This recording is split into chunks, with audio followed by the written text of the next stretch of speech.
Hare Krishna, dear devotees. So I wanted to seek the blessings of Radha Madhav, Radha Shyam Sundar Krishna Balaram, Bal Gopal, and Singh Dev Bhagwan, Gaunitai, Srila Prabhupada, Guru Maharaj, and the assembled devotees. Thank you very much for joining today. So today we're going to continue with the looking at a brief look at the different Sakhis, the Asta Sakhi, 8 Sakhis. So we already had a glance at Lalita, Vishakha, Champakalata, who is here. And today we're going to have a look at Chitra Manjari, Chitra Sakhi. She's number 4 of the Sakhis. Chitra is the 4th Sakhi. Her body complexion is like saffron. If you remember Champakalata, hers was like the champak flower, which is a yellowish color. She wears cloth which is glossy, like a host of radiant crystals, known as kacha. She's 26 days younger than Sri Radha. So maybe her appearance day is coming up soon. And eternally, 14 years, 7 months, and 14 days. Her father, is the cousin of Rishabhanu Raj. So Rishabhanu is the father of Radha, and the father of Chitra is a cousin of Rishabhanu, named Chatura. Her mother is named Chachika, and her husband Pithara. Her Kunj is named Chitra Nandada Kunj, and her service is making clove garlands. That's interesting. Clove garlands. I've never seen a clove garland. Cloves are what we call loving, and they're used in cooking. They're used in trying to get people health good, especially if you've got a toothache. Clove is very good, especially clove oil. So her service is making the clove garlands. Interesting. The 8 Sakhis in her yuta are Rasalika, Tilakini, Saurasheni, Sugandhika. Nice name. Ramila, Kamanagari, Nagari, and Nagavelika. So these are the 8 Sakhis that are in her group. So each of the Sakhis have 8 main gopis, and then each of these gopis have their own 8. In this way, there has a lot of gopis. Her kunj or grove is situated on the eastern side of Sri Radha Kund and is called Padma Kinjalka, Lotus Voro, or Chitranandada. So we already got it here, Chitranandada, and is colored with variegated hues, which can be termed as Chitra. Chitra Devi's favorite instrument is a sitar-like veena, and her favorite tune is the Rag Samkata. Expert in playing music on pots filled with varying degrees of water. That's quite an art. Her specialized service to the divine couple is Lavangamala, or preparing cloves and flower garlands. So Lavanga is cloves and Mala is garland. On the altar in Mayapur, she's seen often offering a box with refreshing betel nut, sometimes along with some jewels. Let's have a quick look. There she is, yes. She's holding a box. So sometimes there's some cloves in there.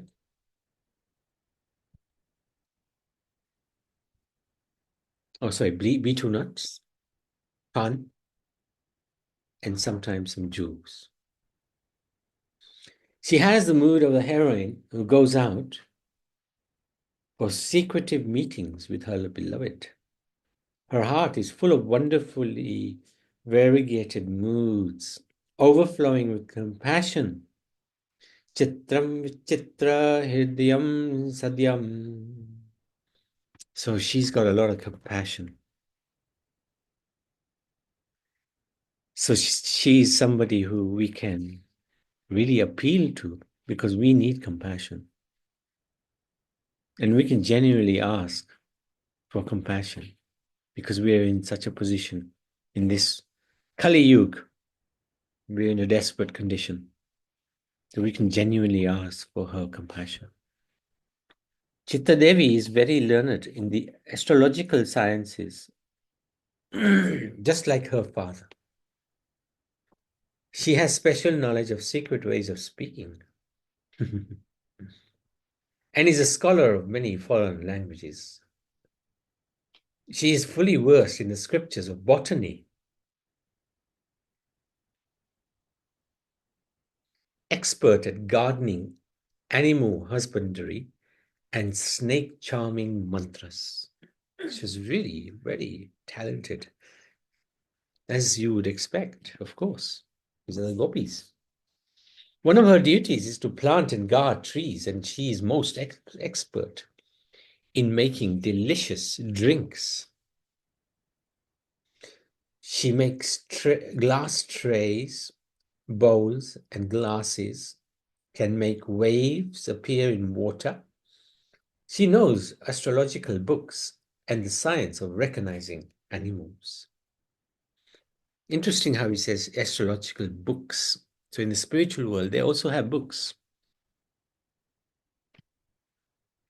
But these books are alive. Everything in the spiritual world is alive. And the science of recognizing animals. She is the leader of the gopis who collects transcendental herbs and medicinal creepers from the forest. They don't collect flowers or anything else. So these are the gopis who are expert in finding herbs, different medicinal creepers. That means medicinal plants. She has the ability to identify the ingredients used in cooked food merely by glancing at it. We know one devotee who can just look at the food. He can tell you not enough salt, not enough sugar.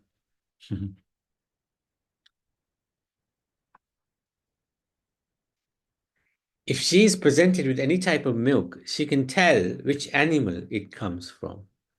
And simply by looking at honey, she can easily classify which type of bee collected the honey. Interesting. So many different types of bees. I didn't know that. She has siddhahasta, or perfect hands, in cooking various palatable foodstuffs and nectar drinks. She is expert in crafting various utensils from glass. She's also expert at painting and once painted Krishna, but was struggling to get Krishna's skin color right. Radha helps her to get the color right.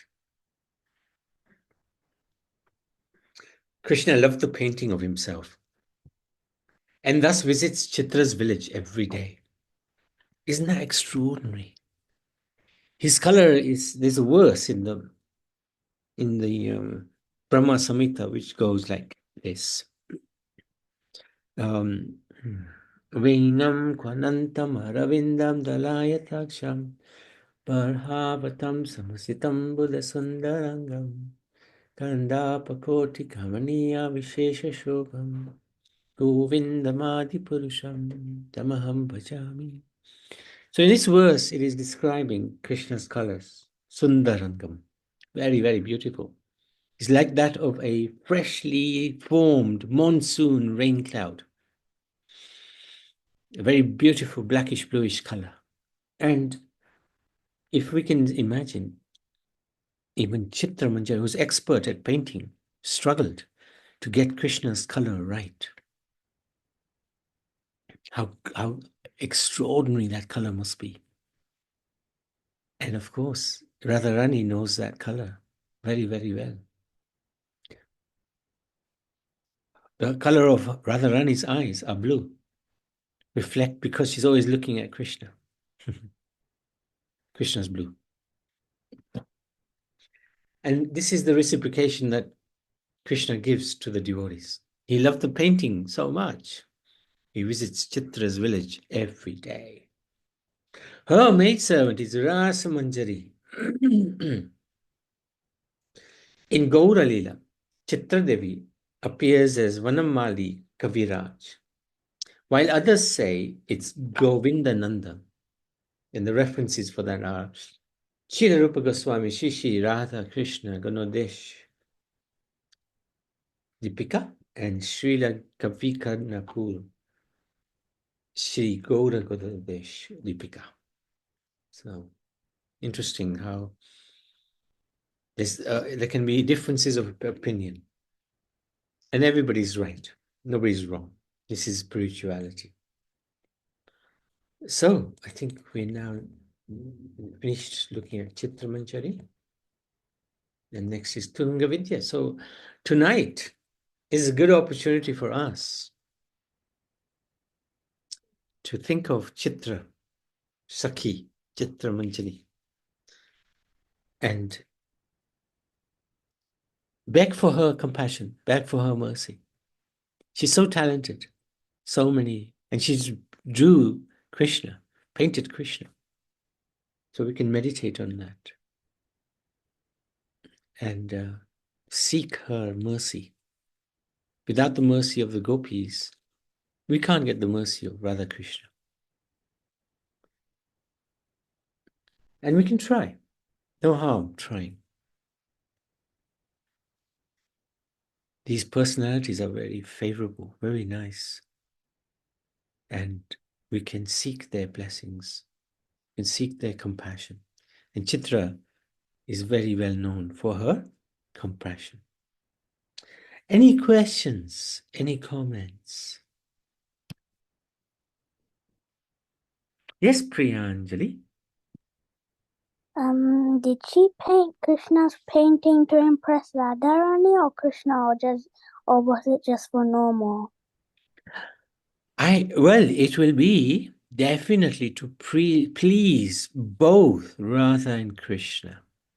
Definitely. All of these gopis, everything they do, it is to please Radha and Krishna. So she would have painted Krishna to please him. And then Radha would have looked at the painting because Chitra was a little struggling to get Krishna's color right. And Radha helps her. So Radha becomes very pleased as well. And are all these 8 principal gopis like Vishaka, Lalita, Indulekha, Champaklata, Chitra, and Sudevi, Rangadevi, and was there another one? No, that's it. You done it. Are Did they all you say Indulekha? Did you say Indulekha? Yeah, and are Well they done. You got them all. and are they all her best friends? They're very, very close. Yes.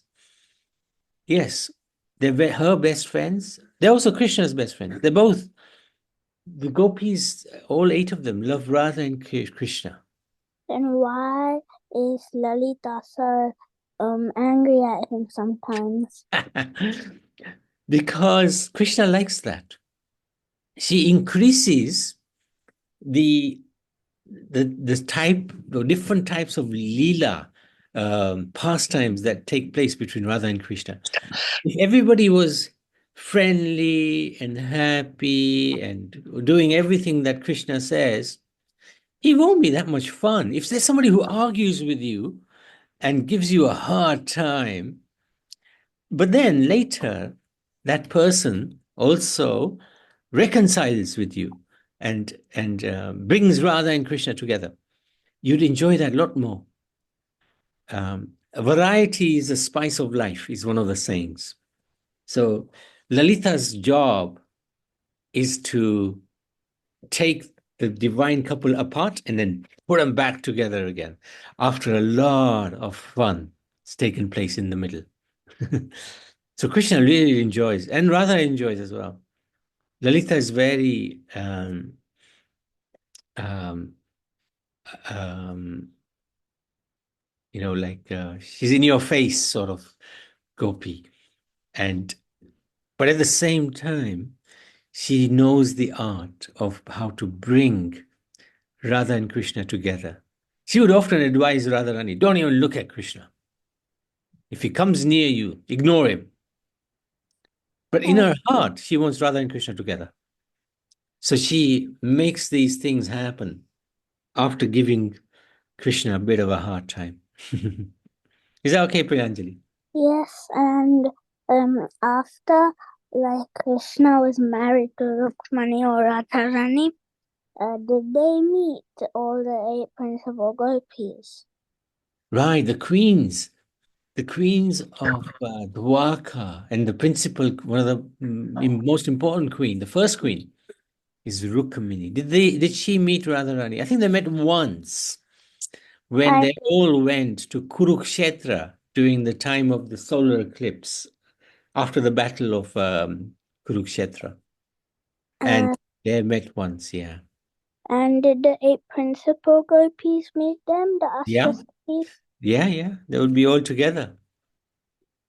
And I said something in the chat, so do you mind if you could read that?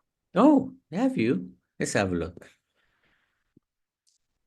Uh, oh, I see. No, we won't be able to. Um, so that's Monday and Thursday. It'll be a little bit too late. Let me have a think, but it'll be a little bit too late. I think we will have to continue at 4. But Priyanjali, we are recording these. So if you miss any, you can look at the YouTube. Your father will have the link in the WhatsApp message. My mum does. Your mom, yeah. Yeah. Is that okay? We'll Yes, miss you when you don't come. thank you. Thank you. If there's nothing else, we can stop there. Radha Krishna Bhagwan ki jai. Lalita Vishaka ki jai. Champakalata ki jai. Chitra ki jai.